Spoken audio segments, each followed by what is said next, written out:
जनता तय करेगी किशनगंज में कांग्रेस या फिर जेडीयू चुनाव लड़ेंगी। किशनगंज सहित 17 लोकसभा सीटों पर है पार्टी की दावेदारी। पूर्व विधायक मास्टर मुजाहिद।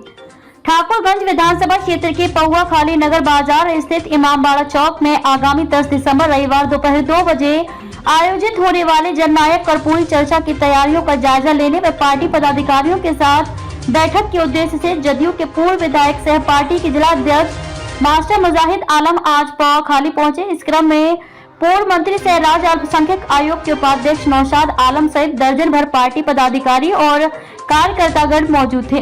प्रेस से बातचीत के दौरान मास्टर मुजाहिद आलम ने जानकारी देते हुए बताया कि जननायक कर्पूरी चर्चा में पूर्व मंत्री सह विधायक दामोदर रावत, पूर्व मंत्री सह अल्पसंख्यक आयोग के उपाध्यक्ष नौशाद आलम, कोढ़ा के विधायक विजय कुमार निषाद के अलावा वे स्वयं व दर्जनों पार्टी कार्यकर्तागण मौजूद रहकर जननायक कर्पूरी ठाकुर की जीवनी तथा उनके कार्यकाल में बिहार के पिछड़ों, अति पिछड़ों, दलित, शोषित, अल्पसंख्यक वर्ग के जन कल्याण हेतु किए गए कार्यों एवं आरक्षण जैसे विषयों पर चर्चाएं की जाएंगी।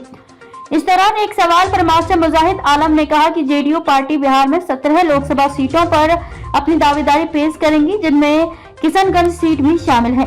क्या कांग्रेस और जेडीयू महागठबंधन का हिस्सा रहते हुए भी आपस में 2020 मैच खेलेंगे? इस सवाल पर जदयू जिलाध्यक्ष श्री आलम ने कहा कि यह किशनगंज की जनता तय करेगी। सर्वे से क्लियर हो जाएगा कि लोग किस पार्टी को यहां से चुनाव लड़ाना चाह रहे हैं।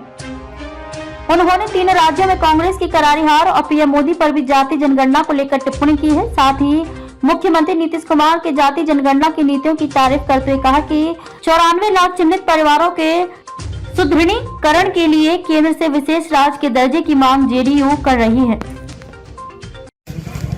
पौआखाली में क्या कार्यक्रम है पार्टी का? दिनांक 10 दिसंबर बरोज रविवार दिन के 2 बजे से इमामबाड़ा के निकट पौआखाली मार्केट में ठाकुरगंज विधानसभा जननायक कर्पूरी चर्चा का आयोजन किया गया है, जिसमें माननीय पूर्व मंत्री सब माननीय विधायक दामोदर रावत जी, माननीय पूर्व मंत्री सब बिहार राज्य अल्पसंख्यक आयोग उपाध्यक्ष नौशाद आलम साहब, माननीय विधायक विजय सिंह निषाद जी जो माननीय कोढ़ा के विधायक हैं, प्रदेश महासचिव अशोक कुमार बादल जी, जदयू जिलाध्यक्ष पूर्व विधायक कोचाधामन मुजाहिद आलम और बाकी आयोजनकर्ता में डॉक्टर नौशाद आलम, रियाज साहब हैं जो हमारे 20 सूत्री के रियाज अहमद सदस्य हैं और नजरुल हक साहब हैं जो हमारे प्रखंड अध्यक्ष हैं। यही लोग मेन आयोजन करता है यहाँ पर। इस कार्यक्रम का उद्देश्य क्या होगा पार्टी का? मेन उद्देश्य जो है जननायक कर्पूरी ठाकुर जो है एक निचले एक नाई परिवार से आते थे और उन्होंने किस तरह से समाज के दबे कुचले अनुसूचित जाति जनजाति पिछड़ी अति पिछड़े अल्पसंख्यकों के कल्याण के लिए जो अपने कार्यकाल में योजनाएं चलाई, रिजर्वेशन देने का काम किया और जो है आज उन्हीं के इस पर जो है हमारे माननीय मुख्यमंत्री नीतीश कुमार जी आगे उन्हीं के काम को आगे बढ़ा रहे हैं।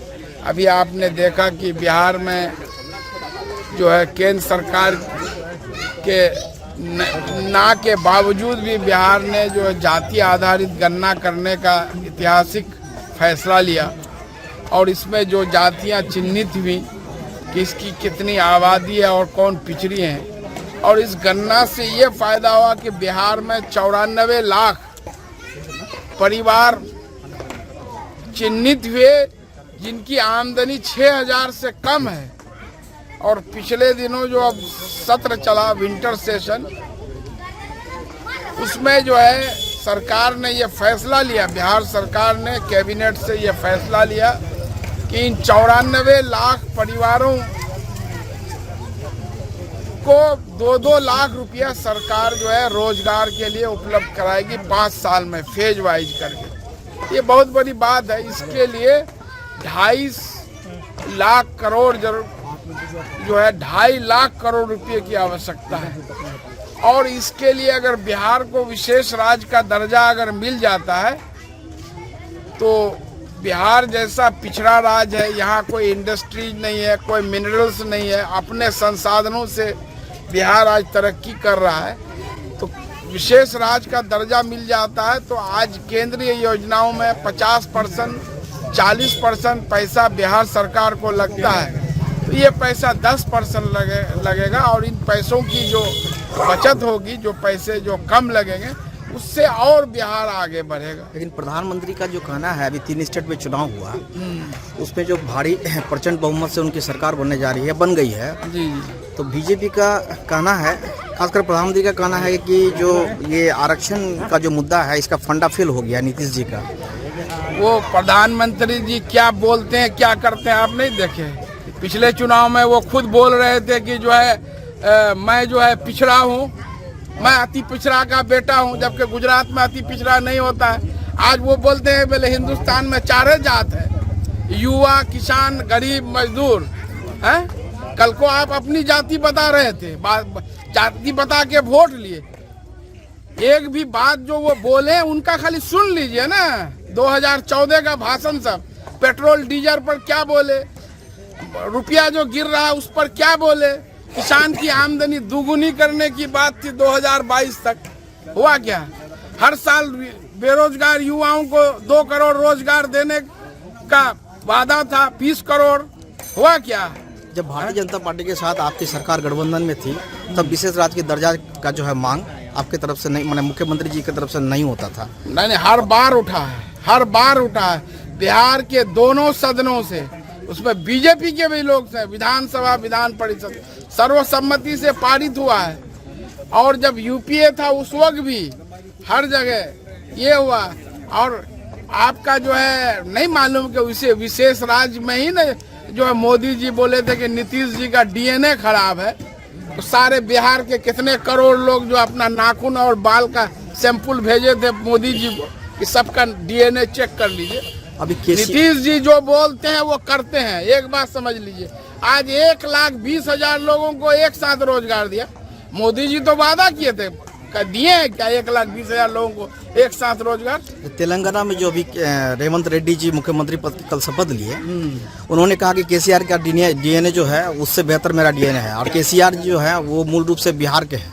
तो एक तरह से जो है बिहार के डीएनए पर उंगली खड़ा करना हुआ। ये तो उनकी बात है। ये केसीआर से या रेवंत रेड्डी से मेरा कोई ताल्लुक नहीं है, न हमारे बिहार के हैं, न हमारे पार्टी से ताल्लुक है। इसलिए उन लोगों के बयान पर मैं कोई टिप्पणी नहीं देना, न केसीआर के न रेवंत रेड्डी के। सर, अभी महागठबंधन के तहत जो है यहाँ तो कांग्रेस का सिटिंग सीट है, क्या होगा? किशनगंज, सीमांचल का किशनगंज जो है, अब तक तो जदयू यहाँ से चुनाव लड़ती थी, लोकसभा चुनाव, इस बार भी लड़ेगी। 17 सीट चुनाव लड़े की मांग है। हम जेडीयू पिछले बार लड़ी थी, इसमें किशनगंज भी है। हम लोग दूसरे स्थान पर रहे थे, 34,000 वोट से पीछे रह गए थे। इस बार भी मांग है। अगर हम लोग जो है तो मांग है, कार्यकर्ता पदाधिकारी जनता का मांग है कि इंडिया गठबंधन के नेताओं से आप सर्वे कर लीजिए कि जनता क्या चाह रही है। और आज जो कांग्रेस को ये दिन देखना पड़ रहा है, आप देखें राजस्थान में, मध्य प्रदेश में, छत्तीसगढ़ में जो सिटिंग सीट जो है उनके खिलाफ जो नाराजगी थी, रिपोर्ट आया, उन लोगों का टिकट नहीं काटने के लिए ये दिन कितने मंत्री हारे हैं। छत्तीसगढ़ में देख लीजिए, वहां देख लीजिए, जो यही इसलिए कांग्रेस को इतना बुरा दिन देखना पड़ा है। तो किशनगंज ये अगर उन लोगों का टिकट काट दिए हुए थे, खुद उनका बयान काउंटिंग के दिन आया ना मुख्यमंत्री के जो ओएसडी हैं सभी टीवी चैनल पर, कि 6 महीने पहले ही रिपोर्ट आया था कि कुछ मंत्री और विधायकों के खिलाफ जनता में बहुत आक्रोश है, इन लोगों का टिकट काटा जाए। तो लेकिन जो है वहाँ तो वो था लड़ाई बीजेपी से नहीं लड़ रही थी, वहाँ सचिन पायलट वर्सेस अशोक गहलोत, उसका टिकट काटो, उसका टिकट काटो, यही चीज रहा।